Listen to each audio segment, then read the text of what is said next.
শেখ হাসিনা সহ 10 জনের বিরুদ্ধে মানবতা বিরোধী অপরাধের তদন্ত শুরু। পল্টন থানার হত্যা মামলায় টুকু পলকের 10 দিনের রিমান্ড।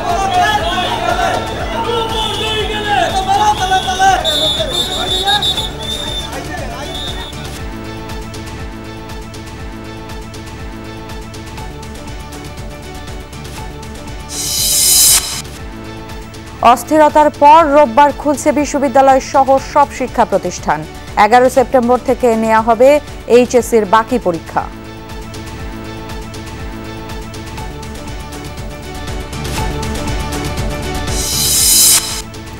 গণতন্ত্র পুনঃপ্রতিষ্ঠায় অন্তর্বর্তী সরকারকে যৌক্তিক সময় দিতে চায় বিএনপি, আবারও বললেন মির্জা ফখরুল। বর্তমান পরিস্থিতি নিয়ে চক্রান্তের অভিযোগ। তাদেরকে খেপিয়ে তাদেরকে দিয়ে আবার ভালো বানিয়ে আরেকটা কৌশল আবিষ্কার করে কিভাবে স্থিতিশীলতা তৈরি করা যাবে সেই চেষ্টা আমাদের করছে। রাজধানীর শাহবাগে বৈষম্য বিরোধী ছাত্র আন্দোলনের কর্মসূচি। 15 আগস্টকে ঘিরে ধানমন্ডি 32 নম্বরে ছাত্র জনতার অবস্থান তল্লাশি।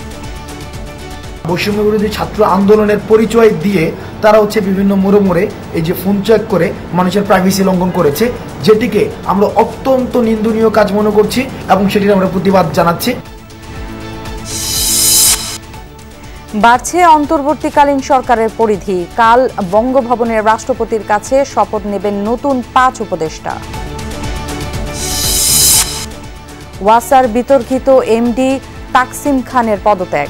সহযোগী সহ সবার দুর্নীতির তদন্ত হবে জানালেন উপদেষ্টা। খাদের কিনারে বাংলাদেশের অর্থনীতি। ঋণ মান কমালো আন্তর্জাতিক সংস্থা S&P, আভাস দিল কয়েক মাস আগে।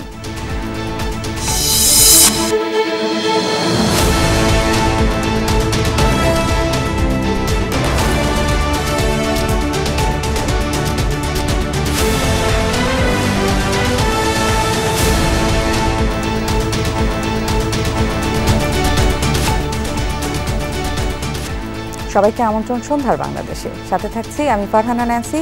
এতক্ষণ শিরোনামগুলো আপনাদেরকে জানাচ্ছিলাম, এবার জানাতে চাই বিস্তারিত সব খবরাখবর। সাবেক প্রধানমন্ত্রী শেখ হাসিনা সহ 10 জনের বিরুদ্ধে আন্তর্জাতিক অপরাধ ট্রাইব্যুনালে হওয়া মামলার তদন্ত শুরু হয়েছে। বাদীর আইনজীবী এই তথ্য জানিয়েছেন। 15 জুলাই থেকে 5 আগস্ট দেশব্যাপী আন্দোলনে গণহত্যা চালানোর অভিযোগ আনা হয়েছে মামলাটিতে। আওয়ামী লীগ ও সহযোগী সংগঠনগুলোর দায় হিসেবে বিচার চাওয়া হয়েছে। আন্দোলনে নিহত সাভারের 9ম শ্রেণীর শিক্ষার্থী আরিফ আহমেদ সিয়ামের বাবা মোহাম্মদ বুলবুল কবির মামলাটি করেছেন।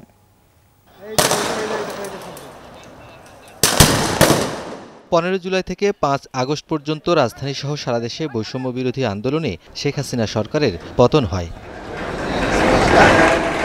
এ সময় সংগঠিত হত্যাকাণ্ডকে মানবতাবিরোধী অপরাধ হিসেবে গণ্য করে যুদ্ধাপরাধের বিচারে গঠিত ট্রাইব্যুনালে শেখ হাসিনা সহ 10 জনের বিরুদ্ধে মামলা হয় বুধবার। ওই আন্দোলনে নিহত শিক্ষার্থী সিয়ামের বাবা ট্রাইব্যুনালে মামলাটি করেন। বাদীর আইনজীবী জানিয়েছেন, এরই মধ্যে তদন্ত শুরু হয়েছে। তদন্তকারী কর্মকর্তা নিযুক্ত হওয়ার পরে উনি তদন্ত কার্যক্রম শুরু করেছেন ইতিমধ্যে, এবং তদন্ত কার্যক্রম শুরুর প্রাথমিক পর্যায়ে ওনারা এই সময়কালের সকল পত্রপত্রিকা সংগ্রহ করেছেন এবং এই পত্রপত্রিকা নিয়ে ওনারা পর্যালোচনা করছেন। এই অবস্থায় আছে তদন্ত। আর এখানের প্রক্রিয়া হলো এই যে ওনারা চাইলে এখন ট্রাইব্যুনাল বরাবর একটা ওয়ারেন্ট অফ অ্যারেস্ট, মানে এই আসামিদের গ্রেফতারের জন্য একটা আবেদন করতে পারবেন। আর তদন্ত সমাপ্ত শেষে ওনারা এই তদন্ত প্রতিবেদন ট্রাইব্যুনালের চিফ প্রসিকিউটর বরাবর দাখিল করবেন। চিফ প্রসিকিউটর এই তদন্ত প্রতিবেদনকে একটা আনুষ্ঠানিক অভিযোগ আকারে এটি ট্রাইব্যুনালের বরাবর সাবমিট করবেন এবং তার মাধ্যমেই বিচার প্রক্রিয়া শুরু হয়ে যাবে। ট্রাইব্যুনাল গঠন হয় 2010 সালে। এখন পর্যন্ত 50-এর বেশি মামলায় 90 জনকে মৃত্যুদণ্ড দেওয়া হয় বিচারে। এদিকে ট্রাইব্যুনালে 3 বিচারপতির মধ্যে একজন অবসরে চলে গেছেন। গত 15 জুলাই হতে 5 আগস্ট পর্যন্ত সারা দেশে সংঘটিত হত্যা বিষয়ে দায়ের করা অভিযোগের ভিত্তিতে আমাদের মানবতা বিরোধী অপরাধের অভিযোগের তদন্ত কার্যক্রম শুরু হয়েছে। কালকে জমা দিছে, আমরা কমপ্লেন্ট রেজিস্টার আছে, এটা আমাদের এন্ট্রি করতে হবে। এন্ট্রি করার পর যে কোনো একজন আয়ু নির্ধারণ করবে, নির্ধারণ করে কারকে দিবে এখন আমাদের উদ্বোধন কত মতো আছে তারাই জানে। আর জিনিসটা একটা বন্ধ হয়ে গেছে, একটা চালু আছে এখন বর্তমানে। বিচারক কয়জন আছে? বিচারক 3 জন ছিল, একজন চলে গেছে, পেনশন চলে গেছেন, 2 জন আছেন এখন। তার মানে তো সেখানেও আরেকজন বিচারক একজন দিবে। এখন বেঞ্চ ভেঙে গেছে, আরেকজন আসার পর্যন্ত বেঞ্চ গঠন করবেন। প্রাথমিক তদন্ত শেষে ট্রাইব্যুনালে অ্যারেস্ট ওয়ারেন্ট জারি হলে বিচারের ক্ষেত্রে ফৌজদারি কার্যবিধি, সাক্ষ্য আইন ও সংবিধানের ৪৯ ধারা প্রযোজ্য হবে না। অর্থাৎ ট্রাইব্যুনাল আইনের ধারামতে সংবাদপত্রের তথ্য ও কারো মৌখিক সাক্ষ্যে বিচার করা যাবে আসামিদের। নুনবী সরকার, যমুনা নিউজ, ঢাকা। গণহত্যার অভিযোগে আরও আদালত এবং বিভিন্ন থানায় বেশ কয়েকটি মামলা হয়েছে সাবেক প্রধানমন্ত্রী শেখ হাসিনার বিরুদ্ধে।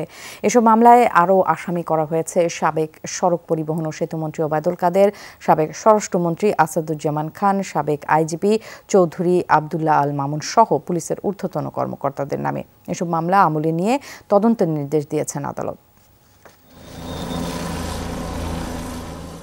19 জুলাই কোটা সংস্কার আন্দোলনে অন্যান্যদের সাথে মিছিলে বের হয়েছিলেন মোহাম্মদপুরের দারুন নাজাত ইসলামিয়া মাদ্রাসার ৪র্থ শ্রেণীর শিক্ষার্থী জুবায়ের হোসেন ইমন। সন্ধ্যায় র্যাবের একটি হেলিকপ্টার থেকে ছোড়া গুলি ইমনের বাম কানের উপর দিয়ে প্রবেশ করে চোয়াল ভেদ করে বেরিয়ে যায়। হাসপাতালে নেওয়া হলে মৃত ঘোষণা করেন চিকিৎসক।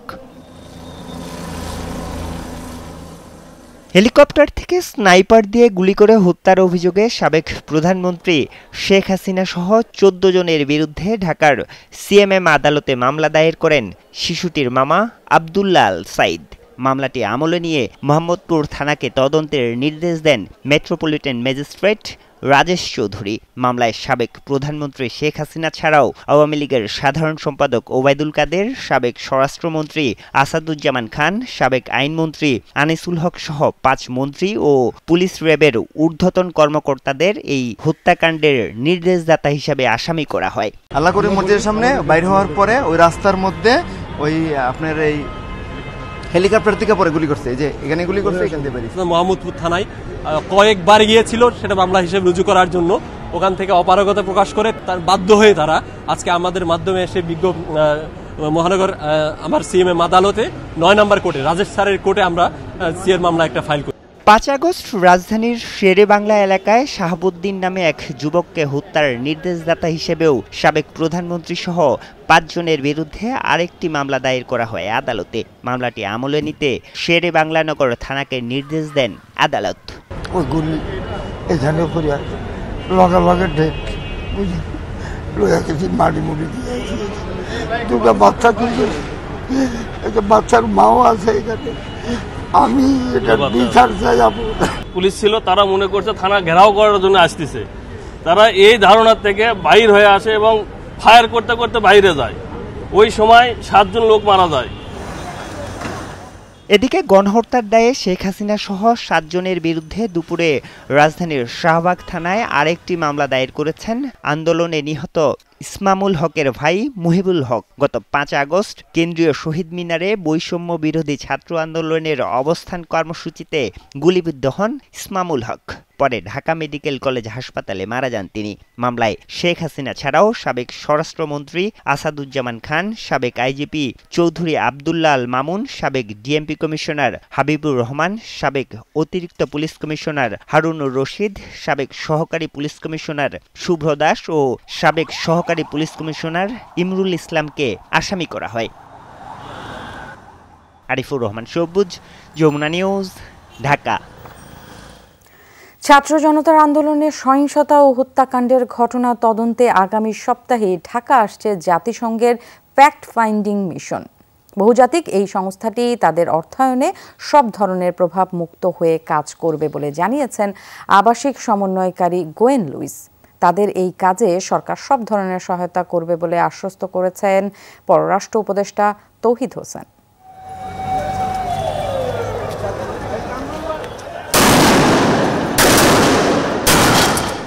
সরকারি চাকরিতে কোটা সংস্কারের দাবিতে জুলাইয়ে শুরু হওয়া বৈষম্য বিরোধী ছাত্র আন্দোলন রূপ নেয় 1 দফার আন্দোলনে। 5 আগস্ট প্রধানমন্ত্রী শেখ হাসিনার পদত্যাগের পর গঠিত হয় অন্তর্বর্তীকালীন সরকার। আন্দোলনে শিক্ষার্থী ও সাধারণ মানুষ সহ অন্তত 4 শতাধিক মানুষের প্রাণহানির খবর প্রকাশিত হয়েছে। প্রকৃত সংখ্যা জানা যায়নি এখনো। এর বাইরে আহত কয়েক হাজার, যাদের অনেকেই এখনো জীবন মৃত্যুর সন্ধিক্ষণে। এইসব হতাহতের ঘটনা তদন্তে আনুষ্ঠানিকভাবে যুক্ত হচ্ছে জাতিসংঘ। এরই মধ্যে চূড়ান্ত হয়েছে তাদের ঢাকায় আসা। আমাদের একটি কারিগরি টিম ঢাকা আসছে, তাদের সফরও চূড়ান্ত। তাদের কর্মপরিধি, তদন্তের সময়সীমা ইত্যাদি সবই চূড়ান্ত হবে। আমার বিশ্বাস নিরপেক্ষভাবে তারা তদন্ত করবে, যাতে প্রকৃত অপরাধীরা বেরিয়ে আসবে। আওয়ামী লীগ সরকারও তদন্তে জাতিসংঘকে যুক্ত করার কথা বলেছিল। তার সাথে এই ফ্যাক্ট ফাইন্ডিং মিশনের সম্পর্ক আছে কিনা জানতে চান সাংবাদিকরা। The former Prime Minister Hasina wanted to include UN investigators within Sheikh Hasina সরকার তাদের গঠিত তদন্ত কমিটিতে আমাদের যুক্ত হতে বলেছিল।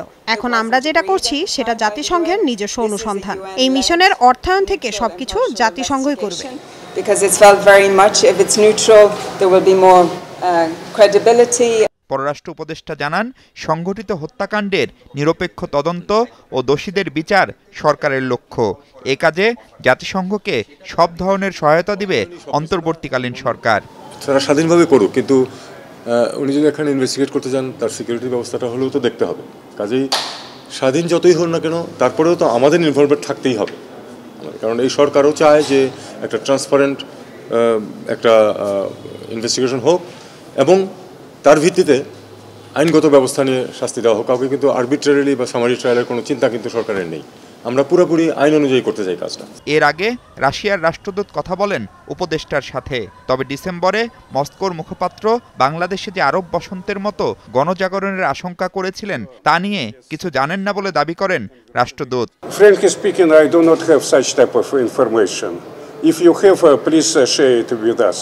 উপদেষ্টা জানান, মস্কোর উপর থাকা পশ্চিমা নিষেধাজ্ঞা মাথায় রেখেই যতটা সম্ভব এগুবে দ্বিপাক্ষিক সম্পর্ক। যে স্যাংশন রেজিমের ভিতর দিয়ে আমরা যেটুকু সহায়তা করতে পারি, যেটুকু ইন্টারাকশন করতে পারি সেটার ম্যাক্সিমাম আমরা করতে চাই। এছাড়া জাপানের রাষ্ট্রদূত দেখা করেছেন পররাষ্ট্র উপদেষ্টার সাথে। পারিবারিক কারণে শুক্রবার থেকে সপ্তাহখানেকের ছুটিতে যাচ্ছেন উপদেষ্টা Touhid Hossain. Thank you. Mahfuz Mishu, Jamuna news, Dhaka. এবার 10 দিনের রিমান্ডে আওয়ামী লীগ ও ছাত্রলীগের নেতারা।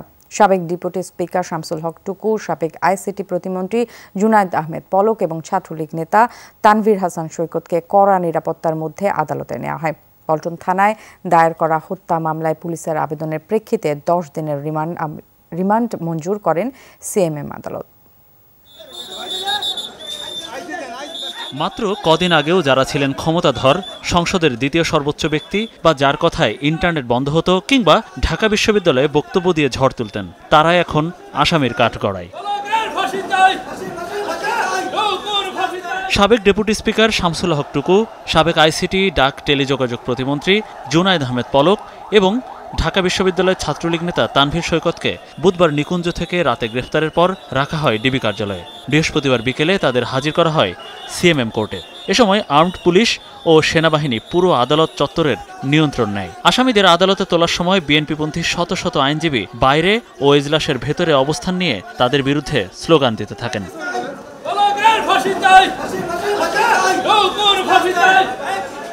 জনাকীর্ণ আদালতে মিনিট 5 শুনানি হয়। হত্যা মামলায় 10 দিনের রিমান্ড চান পল্টন থানার তদন্ত কর্মকর্তা।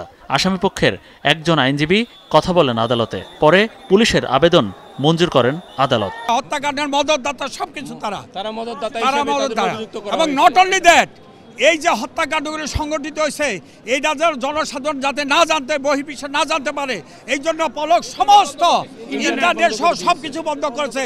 সে জঘন্য অপরাধ করেছে। আসামি পক্ষে আইনজীবী ছিলেন, তিনিও তাদের জামিনের প্রার্থনা করেন এবং এই রিমান্ড দরখাস্তের বিরোধিতা করেন। আদালত উভয়পক্ষের শুনানির পর আসামিদেরকে 10 দিনের রিমান্ড মঞ্জুর করেন। এরপর কড়া নিরাপত্তায় প্রিজন ভ্যান ও মাইক্রোবাসে করে তাদের আনা হয় ডিবি কার্যালয়ে। মামলাটি তদন্ত করবে পল্টন থানার পুলিশ, কিন্তু নিরাপত্তার জন্য তাদের রাখা হয়েছে ডিবি হেফাজতে। মনিরুল ইসলাম, যমুনা নিউজ, ঢাকা। সনাতন ধর্মের অনুসারীদের খেপিয়ে ভারতের সাহায্যে আওয়ামী লীগ আবারও দেশে অরাজকতা সৃষ্টি করতে চায় বলে অভিযোগ করেছেন বিএনপি মহাসচিব মির্জা ফখরুল ইসলাম আলমগীর।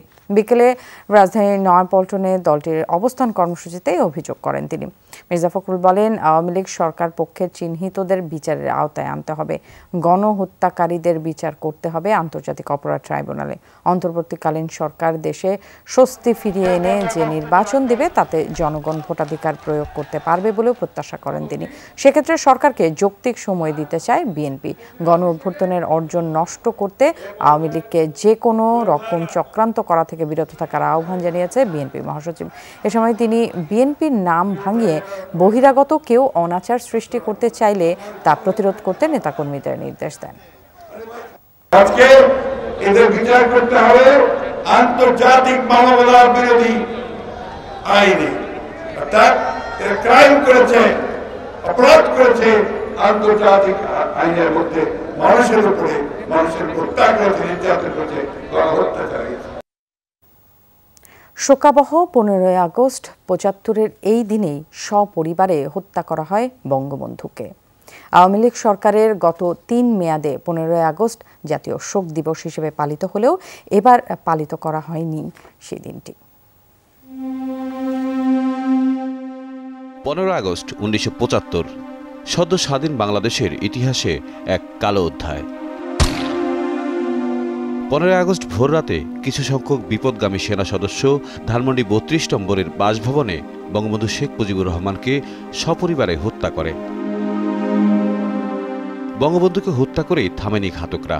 তাদের হাতে একে একে প্রাণ হারিয়েছেন বঙ্গবন্ধুর সহধর্মিণী বেগম ফজিলাতুন্নেসা মুজিব, ছেলে শেখ কামাল, শেখ জামাল ও শিশু শেখ রাসেল সহ পুত্রবধূ সুলতানা কামাল ও রোজি জামাল। নির্মম ওই হত্যাকাণ্ড থেকে বাঁচতে পারেননি বঙ্গবন্ধুর অনুজ শেখ নাসের, ভগ্নিপতি আব্দুর রব সেরনিয়াবাদ, তার ছেলে আরিফ ও মেয়ে বেবি, সুকান্ত বাবু, বঙ্গবন্ধুর ভাগ্নে যুবনেতা ও মুক্তিযুদ্ধ সংগঠক শেখ ফজলুল হক মনি, তার অন্তঃসত্ত্বা স্ত্রী আরজুমণি এবং আব্দুল নাইম খান রিন্টু ও কর্নেল জামেল সহ পরিবারের 16 জন সদস্য ও ঘনিষ্ঠজন। সেদিন বঙ্গবন্ধুর 2 কন্যা শেখ হাসিনা ও শেখ রেহানা বিদেশে অবস্থান করছিলেন।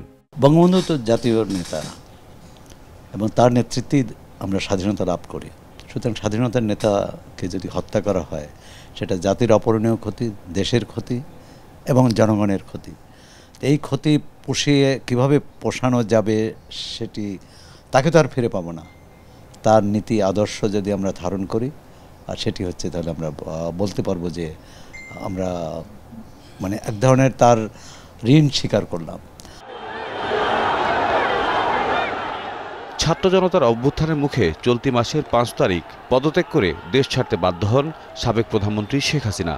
তারপর যাত্রা শুরু হয় ডক্টর মোহাম্মদ ইউনূসের নেতৃত্বাধীন অন্তর্বর্তী সরকারের। আওয়ামী লীগ সরকারের গত 3 মেয়াদে 15 আগস্ট জাতীয় শোক দিবস হিসেবে পালিত হলেও এবার বাতিল করা হয়েছে সেটি। তবে বঙ্গবন্ধু কন্যা, আওয়ামী লীগ সভাপতি সাবেক প্রধানমন্ত্রী শেখ হাসিনা ও সজীব ওয়াজেদ জয় আলাদা বিবৃতি ও বক্তব্যে দিবসটি যথাযথভাবে পালনে দেশবাসীর প্রতি আহ্বান জানিয়েছেন। তাহিদ মিথুন, যমুনা নিউজ, ঢাকা। নানা আয়োজনে বঙ্গবন্ধু শেখ মুজিবুর রহমানের শাহাদাত বার্ষিকী স্মরণ করছে আওয়ামী লীগ ও সহযোগী সংগঠনগুলো। গোপালগঞ্জের টুঙ্গিপাড়ায় বঙ্গবন্ধুর সমাধিতে ফুল দিয়ে শ্রদ্ধা জানান আওয়ামী লীগের নেতাকর্মীরা। অংশ নেন সহযোগী সংগঠনের নেতাকর্মী সহ বঙ্গবন্ধু প্রেমীরা। শ্রদ্ধা নিবেদন শেষে বঙ্গবন্ধুর রুহের মাগফিরাত কামনায় দোয়া ও মুনাজাত করা হয়। সমাধি কমপ্লেক্সে অনুষ্ঠিত হয় শোক সভা।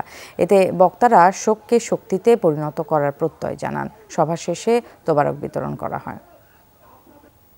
15 আগস্টকে হেয় করার জন্য যে কর্মসূচি দিয়ে বিভিন্ন অপশক্তি মাঠে নেমেছে, আমার বিশ্বাস ইতিহাসে এদের নাম কলঙ্কের কালি দিয়ে লেখা থাকবে।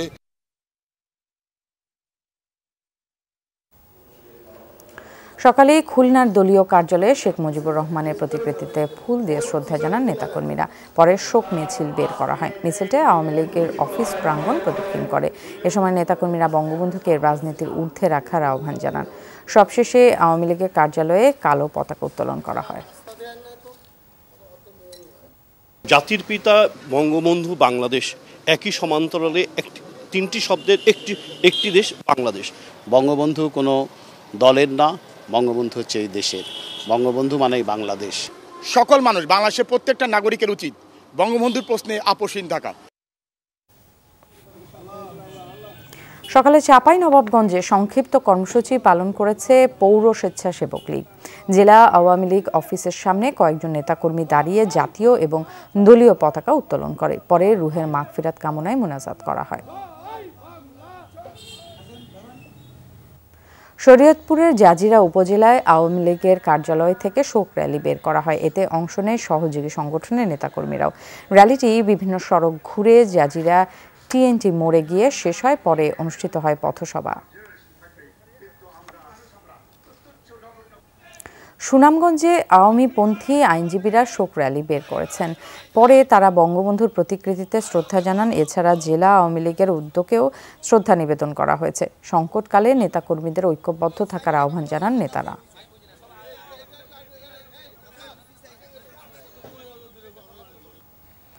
নারায়ণগঞ্জ নগরের ২ নম্বর রেলগেট এলাকায় দলীয় কার্যালয়ের সামনে বঙ্গবন্ধুর প্রতিকৃতিতে ফুল দিয়ে শ্রদ্ধা জানান মেয়র সেলিনা হায়াত আইভি। পরে কিছুক্ষণ নীরবে দাঁড়িয়ে থাকেন তিনি। এ সময় সহযোগী সংগঠনের নেতাকর্মীরা উপস্থিত ছিলেন। ১৫ আগস্ট বঙ্গবন্ধু শেখ মুজিবুর রহমানের শাহাদাত বার্ষিকী। এবারের আবহ সম্পূর্ণ ভিন্ন। দিনটিকে ঘিরে বঙ্গবন্ধুর প্রতিকৃতিতে শ্রদ্ধা জানাতে দেখা যায়নি আওয়ামী লীগের কোনো নেতাকর্মীকে। বুধবার রাত থেকে ধানমন্ডি ৩২ নম্বরের চারপাশে অবস্থান নেয় শিক্ষার্থী ও সাধারণ মানুষ। তাদের দাবি, রাজনৈতিক উদ্দেশ্যে কেউ যেন সহিংসতা করতে না পারে, তাই সতর্ক অবস্থান। বুধবার রাতে ১৫ আগস্টের প্রথম প্রহর থেকেই বঙ্গবন্ধু ভবনের চারপাশে অবস্থান নেয় বিপুল সংখ্যক শিক্ষার্থী ও সাধারণ মানুষ। পরিস্থিতি নিয়ন্ত্রণে রাখতে ৩২ নম্বরের চারপাশে দেয়া হয় কাঁটাতারের বেড়া। বৃহস্পতিবার ভোরেও দেখা যায় একই চিত্র। বঙ্গবন্ধু ভবনের সড়কের ২ পাশেই চোখে পড়ে ব্যারিকেড। সতর্ক অবস্থানে ছিল শিক্ষার্থী ও জনতা। তাদের দাবি, ১৫ আগস্ট ঘিরে শ্রদ্ধা জানানোর নামে বিশৃঙ্খলা তৈরি করা হতে পারে, তাই সচেষ্ট অবস্থানে থেকে ঠেকানোর উদ্যোগ ছিল তাদের। ছাত্র জনতা এই কারণে এখানে অবস্থান করেছে, যাতে করে দেশের অর্জিত স্বাধীনতা ম্লান না হয়ে যায়, যাতে করে এখানে পরিস্থিতি ঘোলাটে করে এই দেশের ভাবমূর্তি আর আন্তর্জাতিক পর্যায়ে কেউ যাতে নষ্ট করতে না পারে। এদের বিচার না হওয়া পর্যন্ত আমরা ছাত্র জনতা আমরা এই মাঠে অবস্থান করছি। আমাদের এই আন্দোলন এবং এটা শেষ হবে না ইনশাল্লাহ। আমরা খবর পেয়েছি যে কিছু দুষ্কৃতিকারী এই ১৫ আগস্টকে কেন্দ্র করে তারা দেশে বিশৃঙ্খলা সৃষ্টি করবে। এজন্য আপামার জনসাধারণ এটা গ্রহণ করেনি। তাই এই ধানমন্ডির ৩২ সহ যেসব জায়গা আছে সেই জায়গা আমরা প্রোটোকল দেওয়ার চেষ্টা করছি। দলীয় সভাপতির আহ্বান কিংবা সামাজিক মাধ্যমে বিভিন্ন গুজব ছড়ানো হলেও ধানমন্ডি এলাকায় দেখা যায়নি আওয়ামী লীগ বা এর সহযোগী সংগঠনের পরিচিত নেতাকর্মীদের। স্বল্প সংখ্যক মানুষ যারা শ্রদ্ধা জানাতে এসেছিলেন তাদের পড়তে হয় প্রতিরোধের মুখে, কারণ তারা ছিলেন ছাত্র জনতার সন্দেহের কারণ। ৫২ বছর আগের সেই স্মৃতি এখনো তারা রাখতে চাইতেছে। আমরা আমাদের ভাইয়ের রক্ত শুকানোর আগে আমরা এরকম শোক পালন করতে চাই না। যতদিন পর্যন্ত আপনারা পরিপূর্ণভাবে এই আপনাদের অধিকারগুলো ফিরে না পেয়েছেন, ততদিন পর্যন্ত আমরা ছাত্র সমাজ আমাদের আন্দোলন থামাবো না, আমাদের সংগ্রাম থামাবো না, রাজপথ আমরা ছাড়বো না। দুপুর পর্যন্ত মিরপুর রোডে সতর্ক অবস্থান ছিল শিক্ষার্থী ও জনতা। সন্দেহজনক কাউকে দেখলেই চালানো হয় তল্লাশি। এ সময় পিটুনিতে আহত হয় বেশ কয়েকজন। ভাস্কর ভাদুরী, যমুনা নিউজ, ঢাকা। বৈষম্য বিরোধী আন্দোলন, সরকার পতন পরবর্তী অস্থিতিশীল পরিস্থিতির জেরে প্রায় ১ মাস বন্ধ থাকার পর ১৮ আগস্ট থেকে খুলছে স্কুল, কলেজ ও বিশ্ববিদ্যালয়। প্রধান উপদেষ্টার নির্দেশনার পর শিক্ষা মন্ত্রণালয় এই সংক্রান্ত আদেশ জারি করেছে। আর স্থগিত হওয়া এইচএসসি পরীক্ষা ১১ সেপ্টেম্বর থেকে শুরু করার জন্য রুটিন প্রকাশ করেছে শিক্ষা বোর্ড। কোটা আন্দোলন থেকে সরকার পতন, নতুন অন্তর্বর্তী সরকার গঠন, প্রায় ১ মাস বন্ধ শিক্ষা প্রতিষ্ঠান। এর মধ্যে প্রাথমিক বিদ্যালয় খুলে দেয়া হলেও বন্ধ ছিল উচ্চ মাধ্যমিক থেকে বিশ্ববিদ্যালয় পর্যায়ে প্রতিষ্ঠানগুলো। পরিস্থিতি স্বাভাবিক হয়ে আসায় রোববার থেকে খুলে দেয়া হচ্ছে এগুলো। তবে আটকে যাওয়া এইচএসসি ও সমমান পরীক্ষাগুলোও শুরু হবে আগামী মাসে। এই তথ্য জানিয়ে শিক্ষা বোর্ড সমন্বয়ক বলেছেন, সংশোধিত রুটিন প্রকাশ হয়েছে। আজকে রুটিন অনুমোদন হয়েছে 11 সেপ্টেম্বর থেকে শুরু হবে। আমাদের এডুকেশন বোর্ডের ওয়েবসাইটে আছে 11 সেপ্টেম্বর থেকে শুরু। মাননীয় প্রধান উপদেষ্টা অনুমোদন করেছেন। এর আগে প্রাথমিক ও গণশিক্ষা মন্ত্রণালয়ের আদেশে বুধবার থেকে ক্লাস পরীক্ষা শুরু হয়েছে প্রাথমিক স্তরের শিক্ষা প্রতিষ্ঠানে। শওকত মঞ্জুর শান্ত, যমুনা নিউজ, ঢাকা। ভারতের প্রধানমন্ত্রী নরেন্দ্র মোদীর মাধ্যমে নির্বাচন আয়োজনে চাপ দেয়া বাংলাদেশের সার্বভৌমত্বের লঙ্ঘন, এমনটাই মনে করে বৈষম্য বিরোধী ছাত্র আন্দোলন। শাহবাগের সর্বাত্মক অবস্থান কর্মসূচিতে ফ্যাসিবাদীদের বিচার ও শাস্তি নিশ্চিতের দাবি জানিয়ে সমন্বয়করা বলেন, শেখ হাসিনার দল বাংলাদেশে রাজনীতি করতে পারবে কিনা সে সিদ্ধান্ত জনগণের। শেখ হাসিনার বিচার সহ 4 দফা দাবিতে বৈষম্য বিরোধী ছাত্র আন্দোলনের বিক্ষোভ মিছিল। মিছিলটি শাহবাগ থেকে টিএসসি, ভিসি চত্বর, সিনেট ভবন, সূর্যসেন হল ও বিজনেস ফ্যাকাল্টি হয়ে অবস্থান নেয় হাকিম চত্বরে। এর আগে সকাল 10টার পর থেকে শাহবাগে ছিল বৈষম্য বিরোধী শিক্ষার্থীদের সর্বাত্মক অবস্থান। শেখ হাসিনাকে নিপীড়ক আখ্যা দিয়ে শিক্ষার্থীরা বলেন, একজন নির্যাতনকারীর যেমন বিচার হতে হবে, নির্যাতনের সংস্কৃতিও বন্ধ করতে হবে। কোথাও বৈষম্য হলেই প্রতিবাদ করবে ছাত্র জনতা। ফাঁসি চাই, উনি তো হুকুম দিছে, তাই না? এমনি তো আমাদের ভাইদেরকে হত্যা করা হয় না। উনি কত শত মায়ের কোল খালি করছে, আমরা কি তার ফাঁসি চাইতে পারি না? আমরা চাই তাকে দেশে ফিরিয়ে এনে আমাদের সকল শহীদ ভাইদের হত্যাকাণ্ডের বিচার নিশ্চিত করা হোক। গুম খুন, হত্যা, অর্থ পাচার, ব্যাংক লুট, ব্যাংক খাতটাকে উনি পুরো ধ্বংস করে দিছে। শিক্ষার্থীদের কর্মসূচিতে যোগ দেন অভিভাবকরাও। আন্দোলনে নিজেদের অবস্থান জানান তারা। দেশের জন্য, দেশের ভালোর জন্য আসতে হবে আমাদেরকে। মা উল্টা আমাকে জোর করছে, চল যাই, কিন্তু আব্বুকে ম্যানেজ করা লাগে। বাংলাদেশ থেকে যখন কোনো জিনিস যাবে না ভারতে, তখন ভারতের জিনিসের দাম বেড়ে যাবে, তখন ওরা বুঝবে যে বাংলাদেশ আসলে কি জিনিস। কোনই বলবো আমি এটা, তাদের বিচার চাই, সে প্রধানমন্ত্রী হোক বা যে মন্ত্রী হোক বা যে পুলিশ হোক, যেই করেছে কিনা।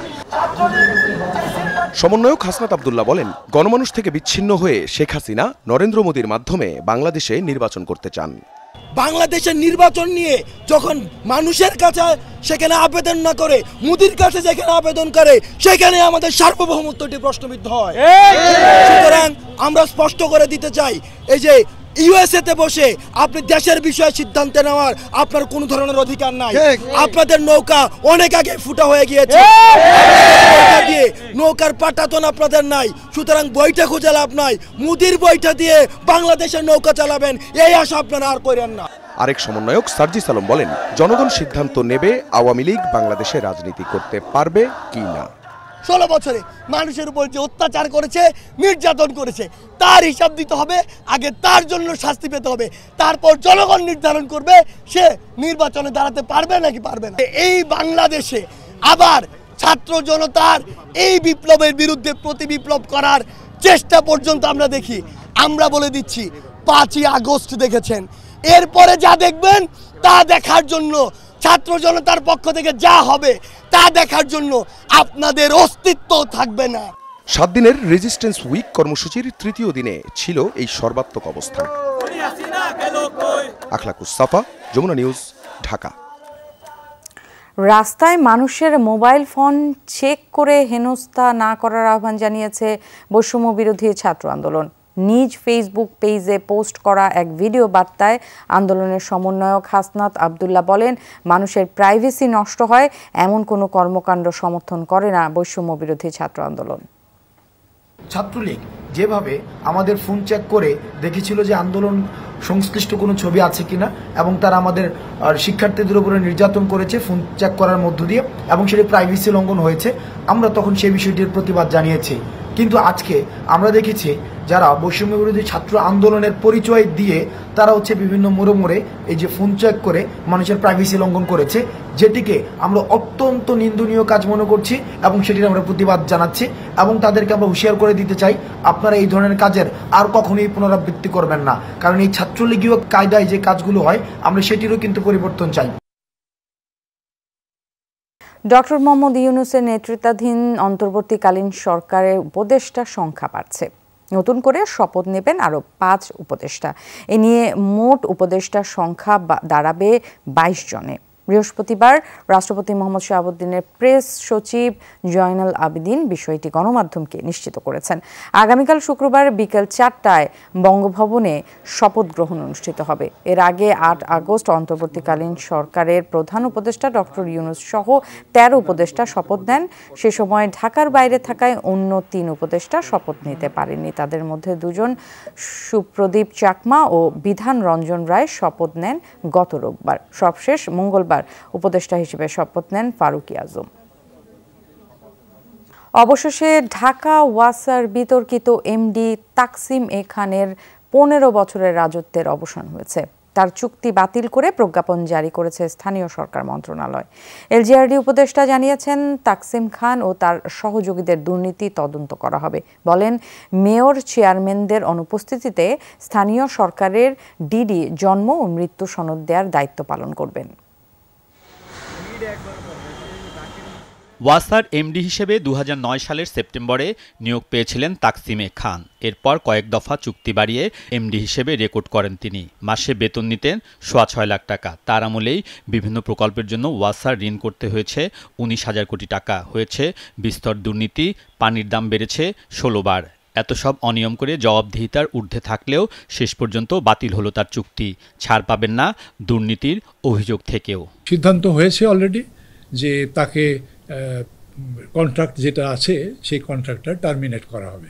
তাকে ঘিরে যে চক্র, একটা দুর্নীতি চক্র যে গড়ে উঠেছিল, এককভাবে তো হয় না, তো সেই চক্রের ব্যাপারেও আমাদের কি সিদ্ধান্ত দেখে তারপরে তাদের ব্যাপারে আলোচনা করে সিদ্ধান্ত নেওয়া হবে।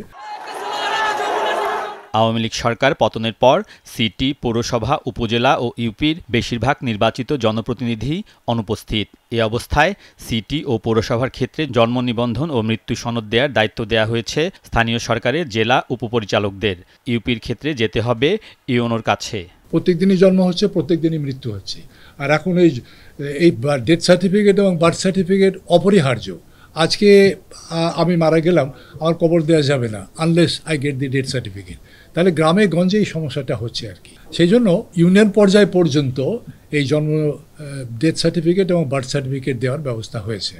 অনুপস্থিত জনপ্রতিনিধিদের জায়গায় প্রশাসক নিয়োগ দেওয়া হবে কিনা এই প্রশ্নের জবাবে উপদেষ্টা বলেন, আইনি দিক খতিয়ে দেখা হচ্ছে। প্রশাসক নিয়োগ করার ব্যাপারে কোনো পদক্ষেপ নেওয়া হচ্ছে কি হচ্ছে না, তো এটা আমাদের অ্যাক্টিভ কনসিডারেশনে আছে। মেয়র, চেয়ারম্যান যারা আছেন তাদের কেউ আছেন, কেউ নেই। তো সেখানে আমাদের কি সিদ্ধান্ত হবে সেটা তথ্যগুলো পাওয়ার পরে আমরা সিদ্ধান্ত নেব। উপদেষ্টা বলেন, স্থানীয় সরকার নির্বাচন ব্যবস্থা সংস্কার ও ভোটাধিকার ফিরিয়ে আনতে সময় লাগবে, কেননা এটা আগের তত্ত্বাবধায়ক না, অন্তর্বর্তী সরকার। 3টে নির্বাচনের ফাঁক ফোকরটা কোথায় ছিল, যে ফাঁক ফোকর দিয়ে একেবারে একটা হাতি ঢুকে গেল। আলমগীর স্বপন, যমুনা নিউজ, ঢাকা। স্বরাষ্ট্রমন্ত্রী আসাদুজ্জামান খান ও তার সহযোগীরা সিন্ডিকেট করে বস্তায় বস্তায় ঘুষ নিয়েছেন। পুলিশ, মাদকদ্রব্য নিয়ন্ত্রণ অধিদপ্তর ও ফায়ার সার্ভিস থেকে এই টাকা আদায় করা হতো, উঠেছে এমন অভিযোগ। এজন্য তৎকালীন অতিরিক্ত সচিব ডক্টর হারুনুর রশিদ বিশ্বাসের নেতৃত্বে সিন্ডিকেট গড়ে তোলা হয়। এমন অভিযোগের ঘটনা অনুসন্ধানে উচ্চ পর্যায়ে 5 সদস্যের কমিটি করেছে দুদক। শুরু হয়েছে সাবেক স্বরাষ্ট্রমন্ত্রী আসাদুজ্জামান খান সহ 10 জনের বিরুদ্ধে অনুসন্ধান।